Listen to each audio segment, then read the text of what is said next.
Here we go. Hey, everybody. Welcome to the Raw Online Report. Today's guest just won another pro show, punched his ticket to the Olympia. This will be his fourth Olympia 212. He is KERRITH BAJJO. What's up, KERRITH? Hey, what's up, Ron? How you doing, man? Great. Congratulations. You just won the Linda Murray Atlanta Pro, and Yes, it wasn't an easy win. You went up against a best ever Bo Lewis and Dave Henry, who was the first lightweight Olympia champion before it was really a thing, before they even called it the Olympia. It was a 202 showdown when he was winning it. Right. Yeah, the 202 showdown, then didn't it become the 212 showdown? Yep. Yeah. It took a long time to get that Olympia title stuck on there. So yeah. Well, now it's not really a Mr. Olympia. It's the 212 winner at the Olympia. Well, but, I mean, that's so long-winded. Yeah, I mean, Bob Pick has said many times there's only one Mr. Olympia contest. If you're the physique, men's physique guy, or the women, you can only say you're Mr. Olympia if it's the what we now call open Mr. Olympia, but you'll get there. So semantics. Let's go back in time. So we're looking right now at May, just a couple months ago. I thought you looked pretty damn good. You got edged out by a guy. Yeah, this was New York Pro in May, and I thought you had it, but you got edged out by a guy you've beaten at least a couple times before, Ola Curvy. So looking back at New York Pro, how did you rate your look there? I liked it, man. I liked it, and I was confident in what we were bringing. You know, I was actually watching this video the other day at the Linda Murray Classic, and I'm sorry, the Atlanta Pro Atlanta Classic, Linda Murray 212 show.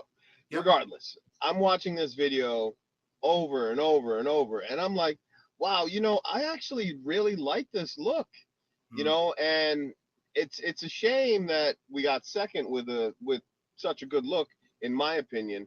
But Oleg was really, really good. You know, I can't be mad about taking second to a guy who had probably one of the most conditioned top to bottom physiques that we've seen in quite some time. Yeah. So was it a little? That's just the truth.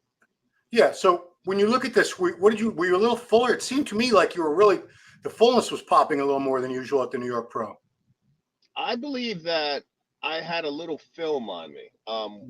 I did look full, but it wasn't as crisp as the night show. Night show, we came back and everything was really dug out. And for whatever reason, I don't know, they didn't rejudge the night show, even though there was only a 1-point difference, you know. And I'm thinking, if there's a 1-point difference for the open and you rejudge it, well, why wouldn't you do the same thing for 212? But, you know, someone's going to correct me on this, but I'm pretty sure they only count the confirmation round for open class. I don't know why. Like, why would you do that? Yeah. Why even bother? But who knows? Yeah, I mean, that would pretty much, you know, void the night show, right? Right. Like, why have a night show at that point? Well, I mean, why you could have it and just have the posing routines. I don't know why you have to do the whole confirmation round and it looks like it's being judged all over again. So yeah. This is another one of your great looks. It's good for the fans regardless. Yeah. This was Texas Pro when you won it a couple years ago, 2 years ago. I love that look. I think this was one of your better, you know, what do you have a favorite look so far that you've brought to the stage? The next one. The Olympia. The next one. Okay. No, this has to probably be it. Just because it was done just so off cuff. You know, I really liked what we did, and it was last minute. I wasn't gonna go to Texas, but talking to guys like you, saying, hey, you don't quit on second, you know, it kind of motivated me. And I'm like, what the hell? Why not? We're already in shape. What do we got to lose? Yeah. You know, and I thought we brought a really good look there. It's clean. It was dry. I felt great throughout the whole process of it. I cannot be, you know, more happy with that look right there. If I had that level of conditioning going forward for the rest of my career, I'm very happy. So were you coming off a runner-up spot in Tampa that time? I can't recall. Yes, that was the year that I lost to Keon. You know, it was a controversial show, you know, because many people thought that my conditioning blew Keon's out the water. I'm not gonna mince words. No, it did. And but Keon's got the structure. So I was always told as a competitor, nothing's gonna beat conditioning. So we went for a great conditioning look. We knew Keon had crazy shape, and I guess it was meant to be that way because I came back, I did my thing in Texas, and Keon got to bring me my trophy. That's cool. So wow, so this is kind of like a repeat of that, where you got second in New York, came back stronger at this Atlanta show, and got your Olympia qualification. You did that same thing 2 years ago, just different shows. Well, I couldn't let myself down, so I had to do that, and I felt as if I owed it to myself, Ron. I really thought that we had something special this year in New York, but it didn't it didn't work out that way. Yeah. But I mean, as soon as New York was over, did you know which show you would do? Did you know it would be Atlanta, or were you thinking of a couple of different shows maybe? Well, every year when the schedule comes out, I like to plan ahead, and you always got to have a backup. Not necessarily a plan B, but just a backup show in case, God forbid, anything can happen. We're bodybuilding, we're moving hundreds of pounds. You could drop something on your foot, and that could be half of your season right there. Yeah. Hell, like I hate to go there with you, Ron. You could tear both quads. Ooh, that happened. Yeah, that happened. Yeah. I know a guy. This happened to him. So anything is possible. So plan for everything, right? Yeah. I will say that I had no idea I was going to do this show because didn't really know when it was.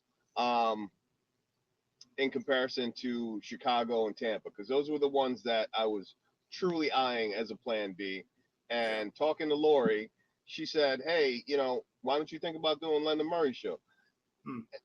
Oddly enough, I saw a comment and somebody suggested the same thing, and I was like, "Hey, why not? It's closer. I'll get a little longer rest going into the Olympia if I win this one." Right. And so, that was the next step. Yeah. Bo would have won that show if it weren't for you. So now he's got to go to Chicago. Yeah. No. It's close. Chicago's closer to him anyhow. That's true. She's in Nashville area. So you're headed to this will be your fourth Olympia. So you've been moving up the ladder. And I like this. 8th place, first time out, 7th, 4th, up, up, up. So let's take a look at 4th place last year. Top 4 is, super elite.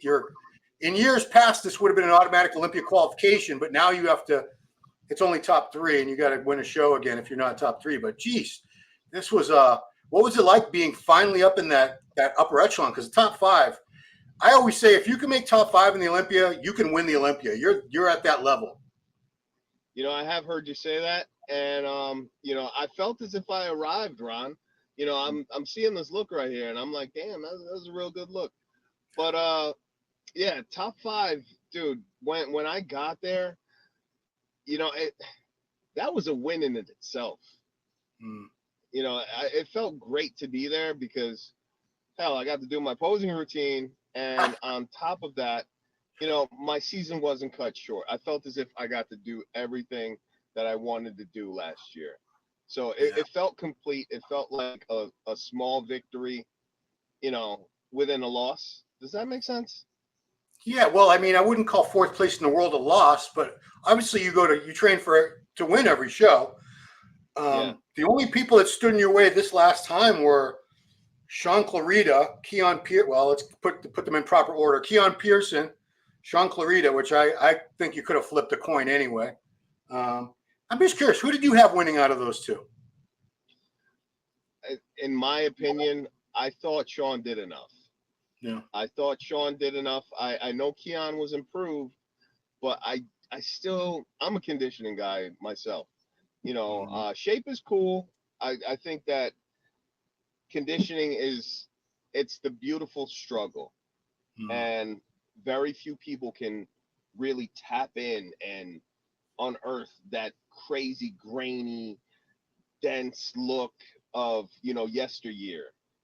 I think Keon has probably about 2 or 3 more competitive seasons before we start to see that development in his muscle. And at that point, I don't know who stands a chance. Lord willing, with no injury on him, it'll be said and done before it starts. Yeah, because you came into the pro ranks a little bit later than a lot of guys. You won Team Universe back in 2017 in the 35 and over. I assume you were like right at 35 when you won. Yeah. Well, that was the plan. I'm a Northeast guy, and I always wanted to win Team U. And listen, I hate to say that, I was bitter, but in some ways I was, because the year prior I took 5th, and I felt as if I should have been way higher. Having seen the winner, I thought that I had everything to match him, but it was like one of those situations that was meant to be as well. Yeah. I had to go back and win that show. So when I did that, I felt that peace. I felt like I could, move on to the next one. Yeah. I'm curious, the guy who won that year, I don't even know who it was, but is he I would like to know. Oh, you don't even remember? I don't even remember, man. I really forget his name. Not to put the guy down, he won fair and square, obviously, but a lot of times when someone with awesome potential doesn't win a show and then they come win it later, the person that beat them before sort of just fades off into obscurity because they never do anything as a pro. Most people that turn pro as masters don't do well. Maybe they can find like a Masters pro show or something, but as far as a regular pro show, you can count on like one hand the amount of guys who've turned pro as masters. I think Bo turned pro. Bo Lewis turned pro as a masters at Team U. Yep. The late John Meadows, Josh Wade. Don't forget my man Nate. Don't forget Nate. Nate Tello, who you just competed against. We got 7th in the Open. And I think Phil Clayhart turn? I think Phil Clayhart turned pro as a masters. Really? I think so. Because he hasn't been a pro that long. He's about 50. He's close to 50 now. It's like 49. So anyway. I do remember him saying something about that, but I didn't know that he turned pro at Team U. No, I don't think it was Team U. I think it was some master show. I have to interview him. He's a cool dude. Him and his wife Patty are awesome. But speaking about the Olympia, I know we're what is it, 12 weeks, 13 weeks away already? I think this is the going into the 12th week. Yeah. So obviously, Keon and Sean are the 2 big stars everyone's talking about, but like I said, you only got beat last year by 3 guys. 3 guys in the world were judged better than you at last year's Olympia for your weight division. Angel Calderon Frias, with all due respect, I like your physique better than his. He's stacked with muscle. He's thick as hell. He gets in a great shape, but it's not a pretty. It's kind of a little blocky tank-like physique, whereas you have a little bit more flow and X-frame to you. So really, you're looking at. I think you're looking at, no worse than 3rd place this year. But in your mind, I'm sure you're not training for 3rd place. Am I right? Oh hell no, Ron. Like honestly, I just got done training shoulders, man, and coming off of a show, I like to show my body a little respect.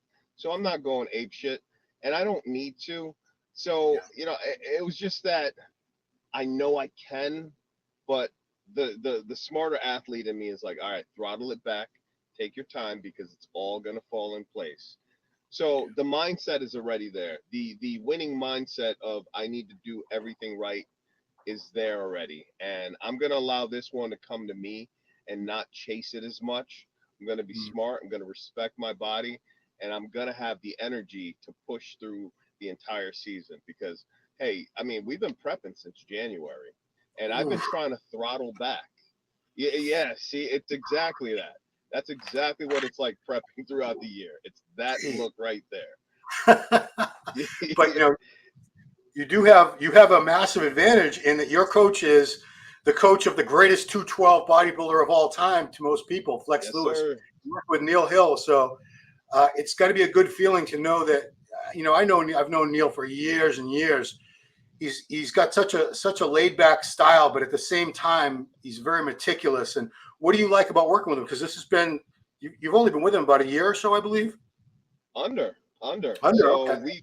we've been talking for quite some time, and I actually reached out to Neil back in 2021 before I worked with Justin. And we tried to make it work, but there was both just too much on each ends. He was overseas a lot. I was trying to get a coach, and I didn't know exactly who I was choosing, but Neil was candidate number one. Unfortunately, it didn't work out at that time, and after Justin and I parted ways, I reached out to Neil again and said, "Hey, you want to give this a shot?" And he's like, "Hey," in my best Neil Hill impersonation, "Yeah, mate, let's yeah, mate, let's give it another shot." So he took me on as a client, man, and I told him I want to bring him some wins, man. I want to get him his 8th Olympia victory. Wow. Okay. Yeah. And I mean, I wouldn't write you off. I mean, stranger things have happened. I've been to so many Olympias now, so many big Arnold Olympias. This is nothing really.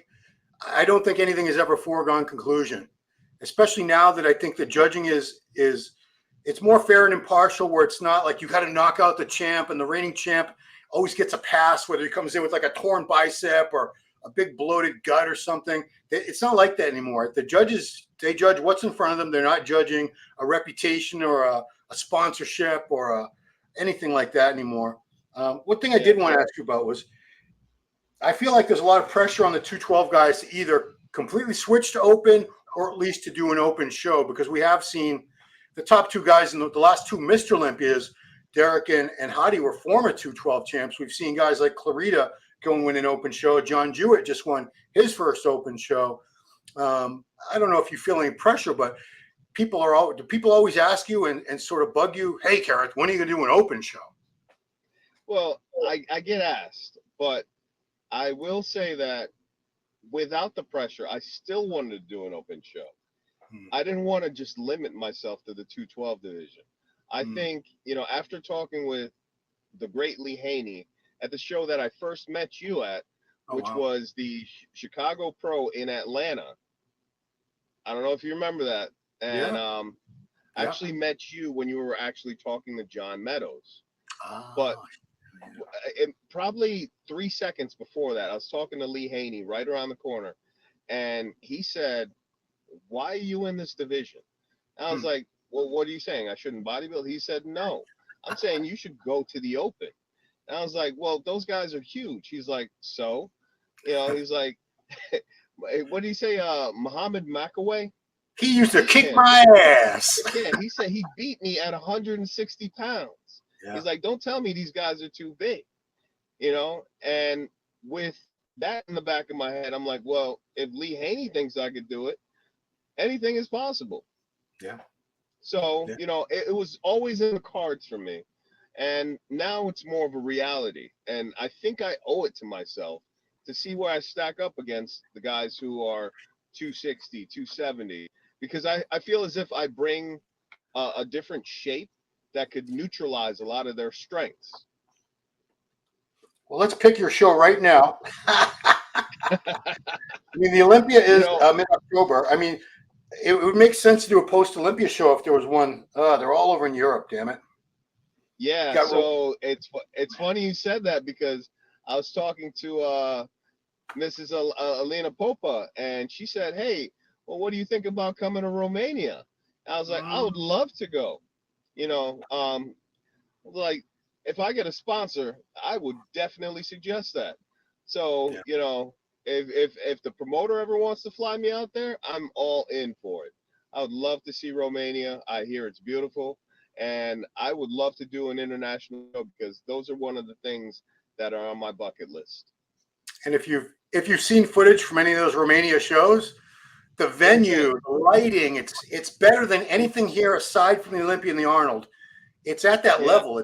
This production, you feel like you're you'd feel like you're on the Olympia stage again. The way they do it. Yeah, and if I could do that, 2 months back to back, I made it. Right on.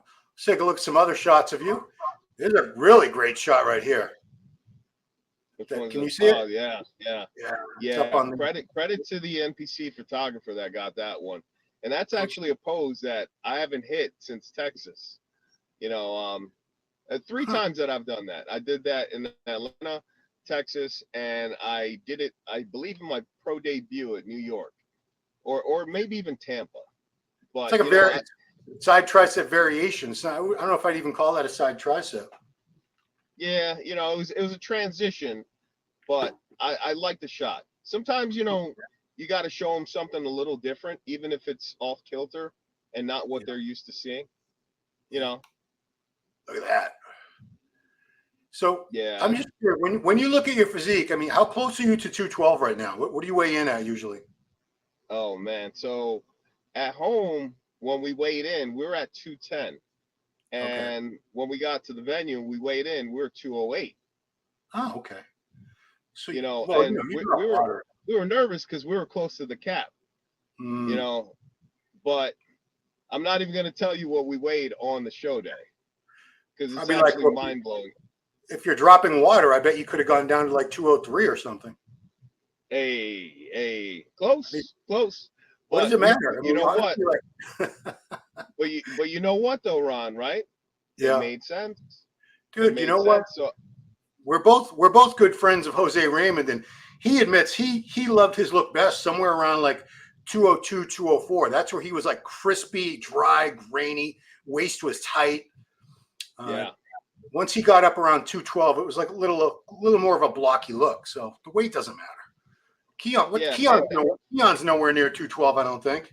And we know Clarita's nowhere near. Yeah, Keon usually weighs in, I think, at 209, right around that area. Every time I talk to him, he's like, yeah, I'm like 209. This year, I don't know. He might come in a little bit heavier. He might be closer to the cap. Yeah, he's still a kid. What's he like, 26, 27? No, he must be older than that. He's got to be a little older. Yeah, he's got to be a little bit older than that now. Yeah, he probably isn't that young. I think some gray hairs on him. Yeah, you're right. Matter of fact, he might have had a box of Just for Men in his bag. Speaking of ageless, Linda Murray there, she does not age. I think she's 61. Man, she is the ninth wonder of the world. That woman is incredibly beautiful, and she has not changed since the day I seen her in like my first Muscle magazine. She looks exactly the same. I mean, I'm not much of a fanboy, but whenever I'm around Linda, I get a picture. I just have to. Yeah, I'm just happy to be in a conversation with her. Look at that. Look at that vacuum. I mean, a lot of 212 guys cannot hit a vacuum. No offense, but if you have a really short torso, it's tough. But you pull it off well, very well. I've been getting better at it. And you know what? The funny thing is, Ron, people used to tell me, don't try it, don't do it. That's not your look, and I'm like, well, how the hell do you know if you don't see it? So I got better at it. And when I first did it, it was Tampa. And till this day, it's the most liked photo that I've ever gotten. Wow. I don't know if you could pull that up. It's the first picture on my page. It's a pinned. Well, this is the first one. Yeah, look at that. Believe it or not, that's the first time I hit a vacuum and somebody caught it. And that picture is not actually taken by Ricky, who's in the background. It's actually taken by Lori, who's sitting on the floor in front of me. How many likes? I can't see likes. Dang it. I can't see. I'm sure it's got a lot of likes. But I'm curious, KERRITH. When you look at pictures, what body parts, what aspects, what are you still trying to work on? Because no bodybuilder is ever 100% satisfied. Well, for me, I don't nitpick each body part. I believe that it has to be complete. So I just want to complete the picture. And that's an overall bigger person, so I just want to put on a few inches here, but all over. Yeah, veins on top of veins on top of veins. Yeah, that's always been a thing for me. Like the vascularity has always been a thing. And that's before bodybuilding. That's just me as a track athlete. Like I was always the veiny guy. I mean, it is mainly genetic. I mean, you look at like Leveroni didn't have a ton of Flex Wheeler had very few veins, even when he was super lean, if you recall. Yeah. Some people have that. I don't know if it's because they have thicker skin or just the anatomy is different. But for me, that's Bentley. That's my guy. Oh, I'm all about the dogs. I Yeah, think in the yeah. stories you had some current pics of the dogs. Oh, there's muscle. I always got Bentley there.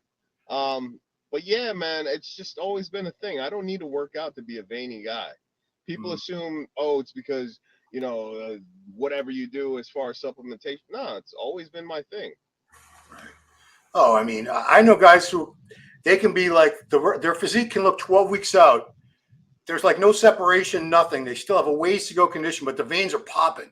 There's Bentley again. Yeah, yeah. That's Leia. That's my other girl. Okay. I'm trying to find a picture of Lori. Let's give her some credit. I can't find one. She's there. She's there somewhere. Behind the scenes. But I will say this. That's my backbone, man. And there she is. Yeah. Yeah. That's my backbone, man. And without her, a lot of this shit is impossible. You know, a lot of this is not possible. And I know she's been with you. She was with you the whole bodybuilding career, correct? Since I've been an amateur. My third show I met Lori. My third amateur show I met Lori, and it was a very awkward situation. It was the most awkward of situations, but yeah, man, that's my ride or die, dude. And I gotta encourage the young athletes out there. If you're gonna do this and you're gonna do this long term, you better have somebody that can, give you feedback, have your back, shoot straight, and you be able to take it. If you don't have that, don't get in a relationship with them, and that's male or female. You got to have the give and take, and that's what she is. When I give, she takes, vice versa. And we make it work, man. You mentioned Lee Haney. I've known Lee forever, and a lot of her interviews, he talks about his wife Shirley, who they've been together since like fifth grade or something. Yeah, they're high school sweethearts, right? I think even before high school. I think they go back to like grade school. They go way back. Anyway, the point is, we talk about a lot of guys. They forego serious relationships. They forego marriage until only when I'm retired from bodybuilding. But Lee said he couldn't imagine having gone through that entire career with 8 Olympia wins and everything that he did without Shirley having his back and always being there for him. Support emotionally, every which way. And he says the late Joe Weider, back when Lee, I don't know if he had just turned pro. He was still an amateur. I think he had just turned pro. And Joe said, it was because it was when he was living out he was out in California for a photo shoot or something. And Joe said, do you have a girl? You have someone you really, really like or love? And he's like, yeah. He goes, marry her. You can't do this alone. You need somebody to do this right. And no, it's true. And there is a stigma about bodybuilding that the only two things that can ruin a bodybuilder are diuretics and your significant other. But there is a way to make it work, man. You just got to find somebody that you mesh with, and somebody that can take ego off the table, somebody that isn't gonna, get jealous when other people come up to you and, like they will kindly, respectfully play the background, but still have your back unconditionally. If you can get that, man, hey, you got the right one. And I'll say that, man. She keeps me happy. I try and keep her happy. And we're not perfect, but damn, we sure do a good job. No, you do. You guys are great. I think you're an awesome couple, and I think man. I'm a good judge of that. But Thanks, what was I gonna say? It's that I've seen a lot of relationships with maybe they're both pros, but they're both trying to be in the spotlight. They both want to be the main character, and it never works out. Someone sort of has to be able to take a step back and let the other person have that spotlight, or else you can't have two people constantly competing for attention and contracts and publicity and things like that. I've never seen that work out. So you guys have it all. You guys have it down to a science, obviously. Oh man, I wish that were the case, man. We're not perfect, but listen, nobody's perfect. She pushes me to get a trophy, but she's my trophy. So that's all that matters. So the last thing I want to ask you about is the future of the division.